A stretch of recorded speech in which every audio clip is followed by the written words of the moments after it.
আমাদের Twitter lab চ্যানেলে আপনাদেরকে স্বাগতম জানাচ্ছি। এখানে দেখেন আমাদের বলেছিলাম যে সিজেট তিনি মূলত অ্যাস্ট্রা টোকেনটি বাই করেছেন এবং সেটার প্রাইস ছিল 0.91 তিনি যখন বাই করেছেন সাথে সাথে আমি টেলিগ্রামে সেটা আপডেট দিয়েছিলাম এবং ইনস্ট্যান্ট অ্যাস্ট্রার প্রাইস কিন্তু একটা আপ হয়েছে ভালো মানের প্রাইস 0.15 পর্যন্ত উঠেছিল পরে 0.08 এ রয়েছে 1.08 এ রয়েছে।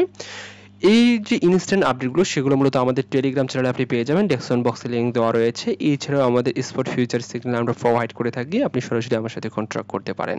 প্রথমত অ্যাস্ট্রা টোকেন কেন আপনাদেরকে দাম বাড়ার একটা কারণ রিজন এই ভিডিওতে কথা বলবো। এই ভিডিওতে অ্যাস্ট্রা টোকেন বাই করার কিছু রিজন রয়েছে। এখানে দেখেন 6.47 মিলিয়ন ডলার সম পরিমাণ কিন্তু এখানে অ্যাস্ট্রা টোকেন বাই করেছে একজন হোয়েলস।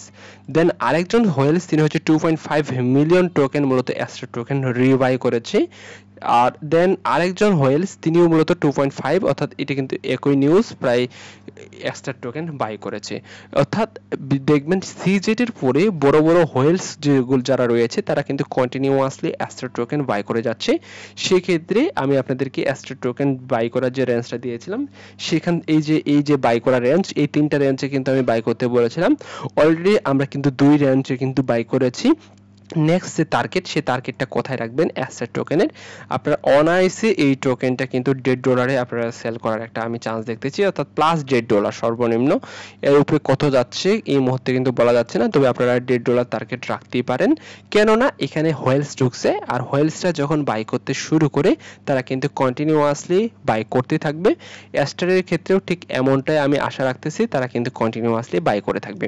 আর এখন পর্যন্ত যারা আমাদের চ্যানেলটি সাবস্ক্রাইব করেন নাই আপনাদেরকে বলবো চ্যানেলটি সাবস্ক্রাইব করে দিবেন, আপনি অসংখ্য মূলত ভিডিও পেয়ে যাবেন।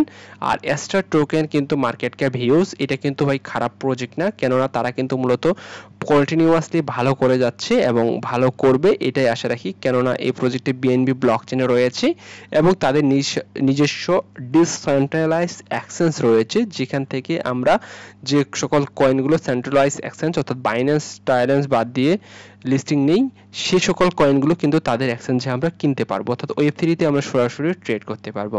আর এই কয়েনটি বাইন্যান্স, এমএক্সি, বাইবিট, গেট.আইও প্রায় সকল এক্সচেঞ্জারে এখন পর্যন্ত লিস্টিং রয়েছে। আই হোপ আপনারা অ্যাস্ট্রা টোকেনটার দিকে খেয়াল রাখবেন এবং হোয়েলসটা যেহেতু এই টোকেনটা কন্টিনিউয়াসলি বাই করতে শুরু করেছে সেক্ষেত্রে এই টোকেনটার যে ফিউচার সেই ফিউচারটা ভালো রয়েছে।